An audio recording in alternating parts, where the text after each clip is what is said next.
Friends, మీకు ఇప్పటి వరకు మనసులో మాట చెప్పాను. ఇప్పుడు మీకు జ్ఞాపకాలు చెబుతున్నాను. జ్ఞాపకం అంటే ఇది కూడా ఒక ఫ్యామిలీ గురించి. ఫ్యామిలీలో తండ్రి ఎంత ముఖ్యమో, ఆ తండ్రితో మనకెంత ఆడపిల్లకి మరీ ఎక్కువ అనుబంధం అనేది ఉంటుంది. కానీ నాకు తెలిసి మా నాన్నతో చాలా అనుబంధం ఉంది. ఎందుకంటారేమో, మా నాన్న మేము ఆంధ్ర అయినా తెలంగాణ వచ్చాము. ఫ్రెండ్షిప్ ద్వారా మందు అలవాటు చేసుకున్నారు. ఆ అలవాటు చేసుకోవటంతో మా నాన్నని ప్రతి వాళ్ళు కొంచెం తక్కువగా మాట్లాడేవాళ్ళు. బయట వాళ్ళని కాదు, ఇంట్లో వాళ్ళు కూడా అలానే మాట్లాడారు. నాకు అప్పుడు 10 సంవత్సరాలు ఉండొచ్చు. కానీ నా మనసుకి మా నాన్నని మాట్లాడుతుంటే చాలా కష్టంగా అనిపించేది. అదే కష్టం, అదే బాధ నేను కనీసం 5-6 సంవత్సరాలు అనుభవించాను. మళ్ళీ మేము ఆంధ్ర వెళ్ళినాక మా నాన్న వాళ్ళ పెద్దమ్మ వాళ్ళ ఇంటికి వెళ్ళారు. మా ఇంటికి రావద్దు, నువ్వు తాగుతున్నావు, పద్ధతి కాదు అని వెళ్ళగొట్టింది. అప్పుడు కూడా మా నాన్న మారలే. కానీ కొన్నాళ్ళు అలానే జరిగిపోయింది. నేను బాధపడుతూ ఉండేదాన్ని. మా అమ్మ మానసికంగా ఎంత నలిగిపోయేదో నాకు తెలుసు. అయినాళ్ళలో ఇటు మా అమ్మ, వాళ్ళమ్మ, వాళ్ళ అక్కయ్య, వాళ్ళందరూ కూడా చాలా తక్కువగా మాట్లాడేవాళ్ళు. అప్పుడు ఆ బాధ ఏంటో నాకు తెలుస్తుంది ఇప్పుడు. కానీ మా నాన్న అటువంటి మనిషి కూడా ఒక చిన్న విషయానికి వచ్చి, ప్రేమ ఉంటేనే ఏదైనా మార్పు అనేది వస్తుంది. అలాగే మా నాన్న నాకు 15వ సంవత్సరంలోనే పెళ్లి చేయాలనుకున్నారు. మా తెలిసిన బంధువులు ఎవరినో అడిగారు మా తాతయ్య.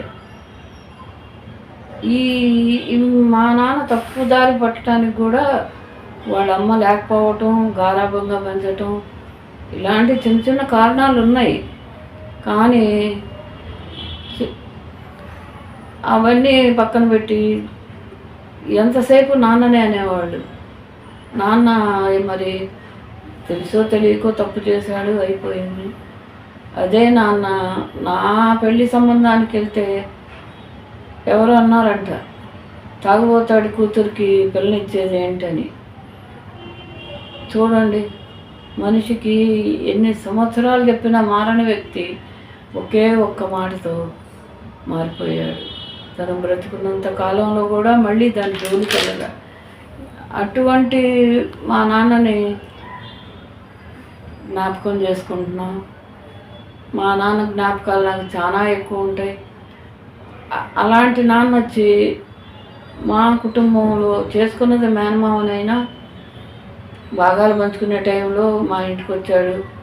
మా ఇంటికి వచ్చి అప్పుడు చెప్పాడు, ఒకటేనమ్మా నీకు చెబుతున్నాను, నేను అందరంతా తెలియగలానికి అవునో కాదో నాకు తెలియదు, కానీ నేను చెప్పేది ఏంటంటే ఒకటే విషయం చెబుతున్నా, నువ్వు నీకు అమ్మమ్మే అవ్వచ్చు, తాతయ్యే అవ్వచ్చు, మేనమామలే అవ్వచ్చు, ఎవ్వరు మీ అమ్మ కానీ మీ అమ్మ కానీ ఎవరు చెప్పినా వినద్దు. ఒక్క నీ భర్త చెప్పిన మాటకే నువ్వు కట్టుబడి ఉండు. ఏ మాట చెబితే ఆ మాట విను, ఎక్కడికి రమ్మంటే అక్కడికి వెళ్ళు, ఏం జరగాలంటే అది జరుగుతుంది అని ఆ ఒక్క మాటకి నేను జీవితంలో నా భర్తకి ఎంత విలువగా ఉండగలిగానో నాకు తెలుసు. అలానే ఎక్కడికి రమ్మంటే అక్కడికి వెళ్ళాను. ఏ కష్టం వచ్చినా ఆయనకి తోడుగా అట్టాగే నిలబడిపోయాను. ఆఖరికి ఆయనే నన్ను వదిలేశారంటే చనిపోయారు. అప్పుడు కూడా నేను ధైర్యాన్ని వదిలిపెట్టుకోకుండా అలా ఉన్నాను. మా నాన్న నాకు చాలా మంచి విషయాలు చెప్పేవాడు. కానీ అవందరికీ కొంచెం ఎగతాళిగా ఉండేవి. అయినా నేను ఎప్పుడు ఆయన విలువ తక్కువగా చూడలేదు, కాదని అనలేదు. అదే నాన్న మా పరిస్థితులు బాగోక మేము వేరే ఊళ్ళో హోటల్ పెట్టడానికి వెళ్ళాము. అప్పుడు కూడా ఒకటే చెప్పా, మా నాన్న తప్పుగా ఎప్పుడు మాట్లాడు, మాట్లాడిన విషయం అందరికీ కొంచెం ఎగతాళిగా ఉండేది. నేను ఆ రోజున చెప్పా, నాన్న మనం వెళుతున్నది పొరుగురు, నువ్వు తప్పు మాట్లాడతావు తప్పు చేస్తావు అని కాదు, మామయ్యతో ఎవరైనా మాట్లాడుతున్నా చేస్తున్నా నువ్వు మాత్రం మధ్యలోకి రావాకు, నువ్వు మాట్లాడద్దు అని నేను ఒకే మాట చెప్పా. అది చెప్పొచ్చో చెప్పకూడదో తెలవలేదు. మా నాన్న చిన్నతనంగా మాట్లాడతారనే ఉద్దేశంతో చెప్పాను. కానీ మా నాన్న ఆ ఒక్క మాటకి కట్టుబడి చనిపోయే వరకు ఎవరికీ ఎదురు చెప్పలేదు, ఎదురు మాట అనలేదు. అదే చాలా గొప్ప విషయం. ఆ విషయంలో మా నాన్న చాలా గొప్పవాడు. నా ప్రేమకు కూడా ఆయన గొప్పవాడు, దేనికైనా గొప్పవాడు. అందుకే మనం మన వాళ్ళని ప్రేమించాలి.